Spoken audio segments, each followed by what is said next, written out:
Então, dando sequência, eu vou convidar para assumir aqui o doutor Rubens Pfefferbaum. Ele vai proferir para nós a palestra Recomendações Nutricionais para Prematuros ou Recém-Nascidos de Muito Baixo Peso. Bem, muito obrigado, Celeste. Então, vamos a outro tema que foi muito debatido, não é? Na nossa força-tarefa de nutrição clínica e que faz parte, inclusive, de um dos fascículos que vocês estão recebendo ou que podem baixar pela internet, né? Todos esses, inclusive, que a professora Carla acabou agora de discorrer sobre o microbioma. Então, recomendações nutricionais para prematuros ou recém-nascidos de muito baixo peso. Isso daqui também foi estudo elaborado por esta força-tarefa da IUSE Brasil. Bom, aqui minha declaração de conflitos de interesse, eu ocupo estes cargos e tenho algum apoio educacional, principalmente de congressos, em relação a essas empresas.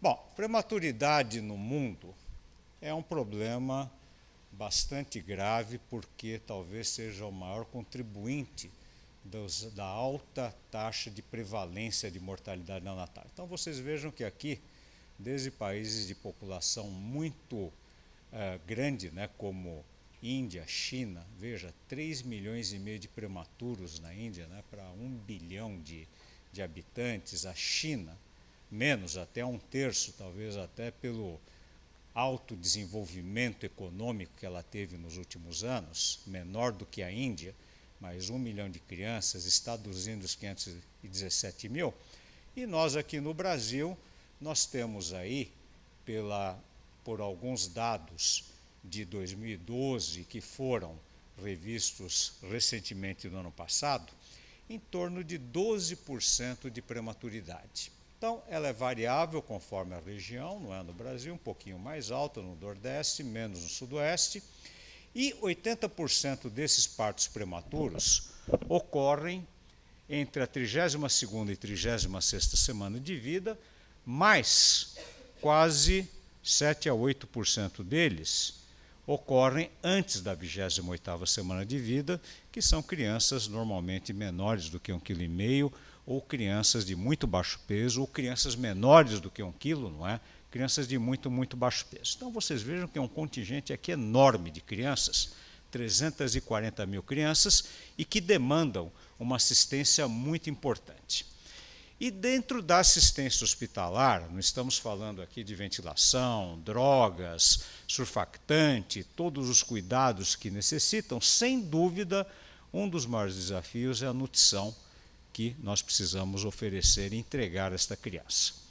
Então, quais são os objetivos, basicamente, que nós temos para a nutrição delas? Primeiro, proporcionar um crescimento e desenvolvimento neurológico adequados a elas, evitar a subnutrição, e nos últimos anos está se falando muito na evitar o catabolismo proteico, promover a maturação digestória de enzimas, motilidade, do microbioma intestinal, como nós vimos anteriormente, a modulação imunológica intestinal, visando a proteção de algumas condições próprias do prematuro, como a enterocolite necrosante, transicionar da nutrição parenteral para a nutrição enteral naquelas crianças muito pequenas e otimizar a evolução em longo prazo, evitar os problemas relacionados à programação de doenças crônicas não transmissíveis nessas crianças muito pequenas, que quando submetidas principalmente a déficits muito importantes ou excessos nutricionais,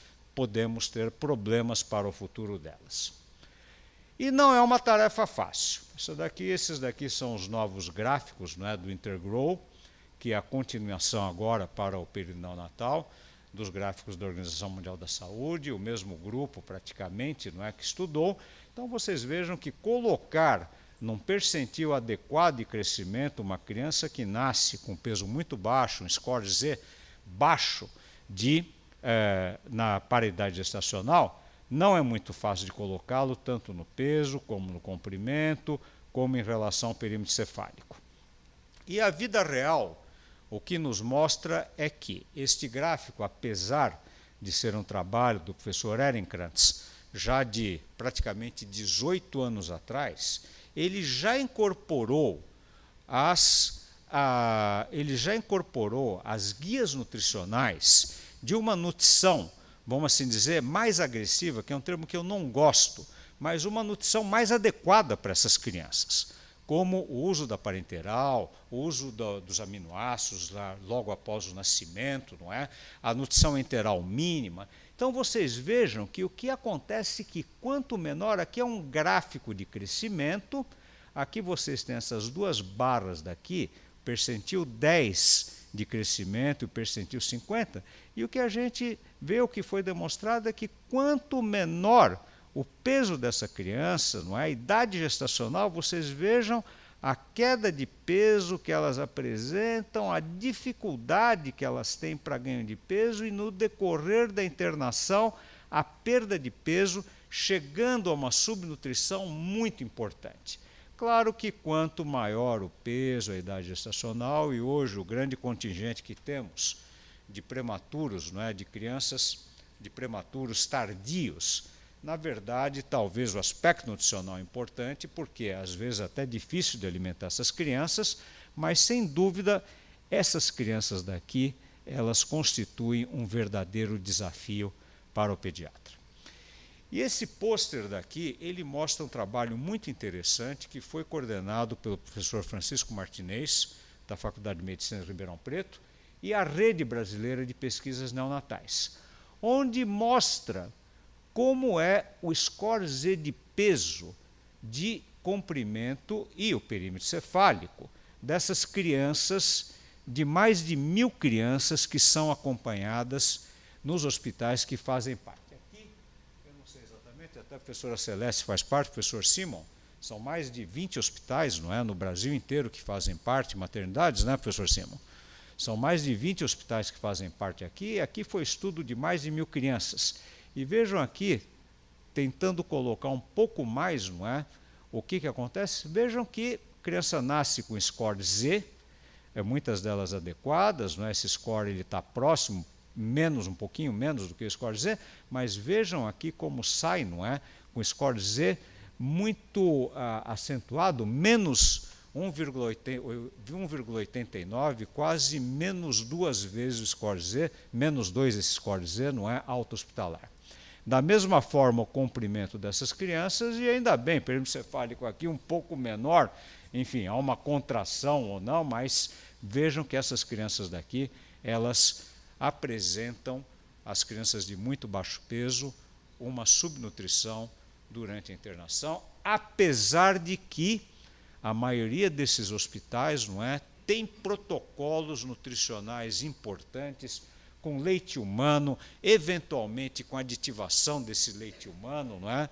E que também tem o uso da nutrição parenteral, talvez nem tanto como devesse ser prescrita já nos primeiros dias de vida dessa criança, mas realmente a questão muito importante que é a subnutrição dessas crianças. Isso tem impacto muito importante, não só no crescimento delas, não é? No catch-up growth, que é o crescimento que essas crianças vão ter, a velocidade após a alta hospitalar, mas também tem um impacto muito importante, porque quanto menor o ganho ponderal dessas crianças, maior a possibilidade de ter um prejuízo do desenvolvimento neurológico, maior a possibilidade de apresentar paralisia cerebral de uma maneira geral, não é? Se essa criança, ela desnutre. E aqui a gente, desnutrição, subnutrição durante essa internação. Então vocês vejam que aqui é muito interessante que o crescimento do cérebro, principalmente nessas crianças de muito baixo peso, pré-termos, não é? Mais pré-termos de idade gestacional muito baixa, o crescimento dela, a sinaptogênese, o desenvolvimento da córtex, das sinapses de crescimento, ela se dá muito até no período neonatal e durante os primeiros meses de vida. E há elementos nutricionais, como os ácidos graxos de cadeia muito longa, o ferro, por exemplo, que são nutrientes chaves para o desenvolvimento, para o crescimento dessas crianças. Então, vocês vejam aqui a quantidade de a discriminação de nutrientes, não é, que nós temos: proteína, energia, ferro, zinco, cobre, pufas, colina, para o crescimento cerebral e o desenvolvimento dessas sinapses, para que esta criança tenha um desenvolvimento neurológico satisfatório. Mas surge realmente um problema: como fazer recomendações de todos esses nutrientes para uma população altamente heterogênea, uma população de risco, porque um prematuro de 1000 gramas não podemos considerá-lo, na grande maioria, e se não for na totalidade de casos, como sadio. Essas crianças se apresentam com muitos problemas, com disfunções de órgãos, a parte ventilatória, a ausência de surfactante, a abertura de canal arterial, a questão da maturação intestinal, enfim, são crianças que realmente são crianças extremamente difíceis de lidar na UTI neonatal e que demandam, não é, como eu disse, não só a questão dos nutrientes, mas também de aparelhos, ventiladores altamente sofisticados, não é, que a gente utiliza, enfim, drogas vasoativas. Mas assim, o que classicamente a gente verifica, não é, dentro daquilo que é uma recomendação nutricional, ela pode ser ótima, não é, desde que ela atinja alguns critérios, que é justamente o quê? A questão daquilo que é uma RDA para a população, aquilo que é uma analogia com alguns outros alimentos, como com o leite humano, por exemplo, que é a grande analogia, o padrão ouro para o desenvolvimento até de fórmulas infantis. E se não temos a oferta, não damos adequadamente, e às vezes um ou outro nutriente, como algumas vitaminas, essa criança pode ficar muito doente, essa criança pode até falecer em função de uma deficiência, por exemplo, vitamínica grave. Por outro lado, se aumentarmos muito alguns dos nutrientes, essas crianças podem ter fenômenos, não é, de intoxicação e ter problemas até graves que podem correr até em danos de vida. Então, qual é o referencial, qual é a lógica que se tem para recomendações nutricionais, principalmente para esses prematuros? E esse daqui é uma figura muito interessante, que é do livro do professor Koletzko, da doutora Brenda Poindexter, do professor Ricardo Uaui, que em 2014 fizeram uma reunião em conjunto e que se denomina hoje como as recomendações globais de nutrientes. Então é muito interessante porque o que ele coloca para a referência de recém-nascidos prematuros seria basicamente o quê? As necessidades estão cobertas se nós tivermos aqui, dentro daquilo que seria as necessidades médias requeridas para os nutrientes e aquilo que seria em torno até 97,5% do percentil desta necessidade, ou quase 2 desvios padrões a mais do que seria a recomendação, não é, para essas crianças, seria uma faixa de tolerância adequada para dar estes nutrientes. Se isto estiver abaixo, nós temos aqui um limiar mínimo da necessidade diária dessa criança, que seria o percentil 2,5 ou 2 desvios padrões a menos, mas tudo aquilo que está vindo para cima já pode chegar naquilo que eles chamam dos limites superiores, ou L, os upper limits. Então, a lógica seria essa. Mas o grande problema é qual é o referencial. Uma criança que nasce com 2 quilos, de 36 semanas, é igual àquela que nasce de 28 semanas, com 1 quilo, professora Celeste. São populações totalmente diferentes. Então, é muito difícil realmente nós termos uma recomendação que sirva para toda essa heterogeneidade. E aí vai problemas de como vamos prescrever e problemas dos órgãos regulatórios, como o FDA nos Estados Unidos, a Comunidade Europeia, a EFSA, nos países europeus, na Comunidade Europeia, e a nossa Anvisa, que tem dificuldades de saber o que nós vamos oferecer para essas crianças quando chega ali algum produto, algum aditivo de leite humano, alguma fórmula para pré-termos. O que nós vamos colocar? Mas a identificação e quantificações das necessidades, elas são dadas através de técnicas de balanço. O segmento do crescimento pós-natal, bom, se deu certo aqui, provavelmente é aquilo que nós vamos dar. Aquilo que nós, no caso do prematuro, o que o crescimento fetal e o que a mãe está recebendo, se realmente está sendo adequado para esse crescimento, quanto é que está tendo de transferência placentária de nutrientes, por exemplo, não é, que pode ser altíssima, principalmente de prematuros, pode chegar a 5, 6 gramas quilo por dia, por exemplo, uma criança intraútero de baixa idade, sobretudo identidade com leite humano, mas qual leite humano? Da mãe do pré-termo? O anterior, posterior, né, professora Marisa? Né? Qual é o critério que a gente vai ter? Análise fatorial de proteínas, que é uma técnica que se tem estudos com isótopos, que numa criança de 1,8 kg, eu acho extremamente difícil, não é? Não sei até se é possível. O professor Simon tem trabalhado com algumas coisas disso, pode até depois comentar alguma coisa disso. Estudos de composição corpórea nessas crianças e naqueles fetos que vão a óbito.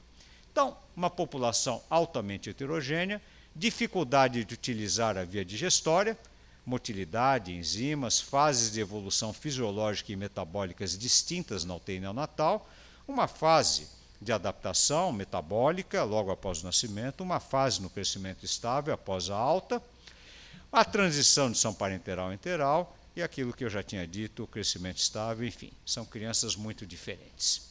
E aí vem as recomendações nutricionais ou os guidelines. Desde 1987, a Sociedade Europeia tem dado essas recomendações, não é?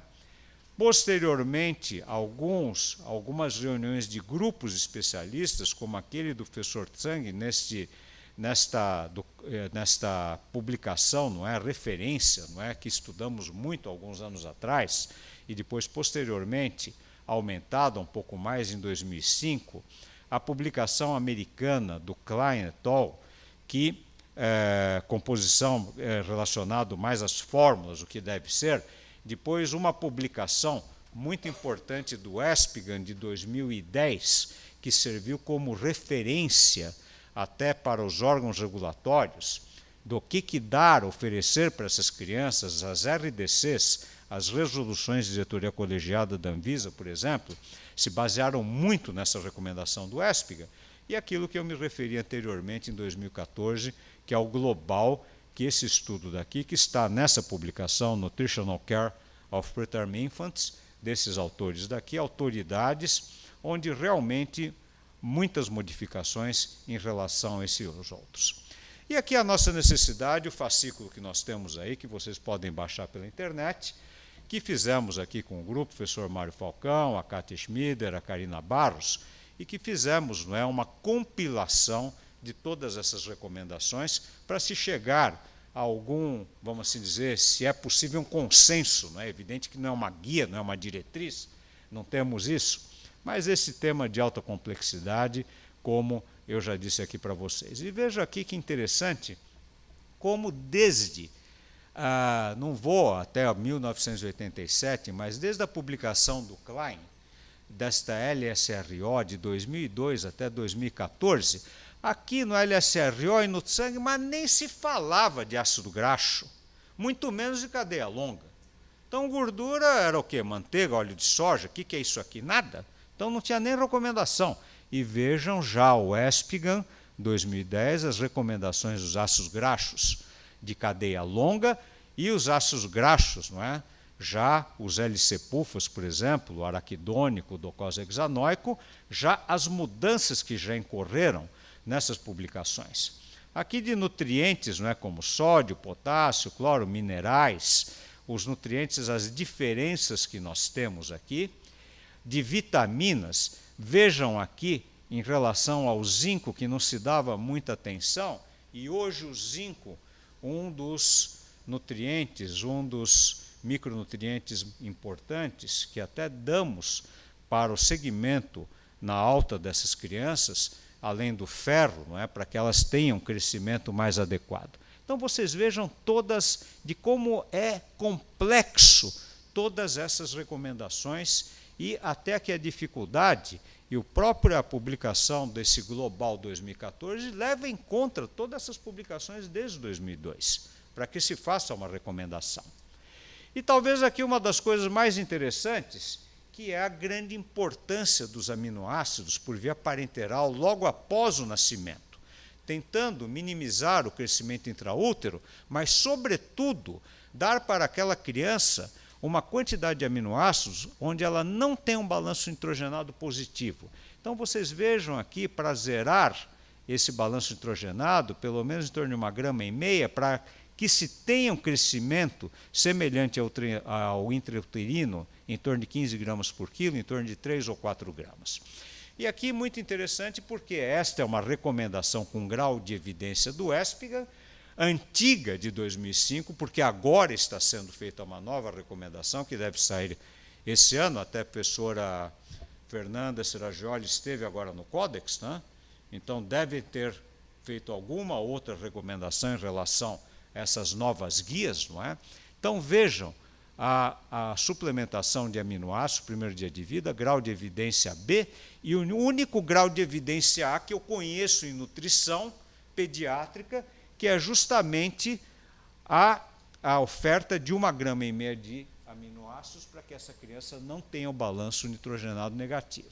E aqui um grau B até de 4 gramas. Mas grau de evidência nós não temos, mas isto é em função de diversos estudos controlados, não é, randomizados, onde se viu que realmente havia essa possibilidade com diversas técnicas de análise dessas crianças. E o professor Mário Cícero Falcão, que participou desta publicação, ele fez aqui um exercício muito interessante, que foi a evolução de alguns nutrientes dentro das recomendações. Então, a proteína, por exemplo, vejam aqui a faixa de indicação, não é, o range que a gente tem, desde o mínimo até o máximo, desde a publicação inicial de 92 do sangue, como isso daqui aumentou no decorrer do tempo. Vejam, aqui, aquilo que era o máximo, hoje é o mínimo, praticamente, para se dar para essa criança, chegando até 4 gramas. Vejam aqui a recomendação de sódio. Puxa vida! Eu lembro quando eu era residente com o professor Salim Moisés Jorge, não se dava sódio para a criança, se achava que ia fazer desidratação hipernatrêmica. Era um negócio na época, nossa, não pode dar só fazer hiponatremia. E outra coisa, essas crianças hoje, o consumo de sódio, a excreção fracional é muito alta, e o sódio entra na coprecipitação com cálcio e fósforo na matriz óssea. Então, há um consumo de sódio. Se não der, a criança faz uma hiponatremia evolutiva. Vejam aqui de cloro, da mesma forma, vejam só como mudou essas recomendações.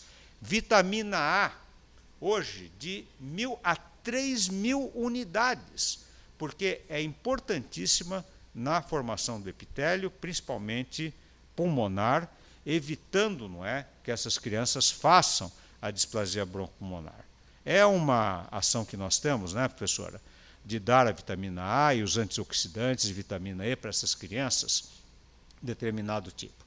Vejam, selênio, aquilo que não se estudava, não é tanto hoje, a grande importância também de um micronutriente que está relacionado à formação da glutatião oxidase, a toda a capacidade antioxidativa desse recém-nascido. Cálcio e fósforo nem se fala, não é? As recomendações aqui que nós temos. Então, tudo isso é importante porque vai impactar tanto na prescrição como nos produtos que nós vamos dar, inclusive o nosso padrão ouro, que é o leite humano, que nós estamos dando para essas crianças. Como nós vamos adequar esse leite humano? Como nós precisamos medir o que temos de proteína, de carboidrato, de minerais para elas, então aqui as fases, não é, que nós temos para essas crianças, que eu acho que talvez no ciclo da vida sejam dos mais complicados. Quer dizer, esse aí de 800 gramas, aí a gente vai numa UTI neonatal, não pesa nem 10 quilos a soma de todas aquelas crianças que estão naqueles bercinhos, naquelas incubadoras, e o trabalho que dá para nutrir essas crianças. Tão pequenininhos, né? Aliás, até alguns médicos de adultos aí até falam, olha, se você estudasse um pouquinho mais, você até poderia ser médico de adulto, né? Mas eu quero ver eles cuidarem dessas crianças daqui, pequenininhas. O que nós aí fazemos. Então, nós precisamos adequar a oferta para eles.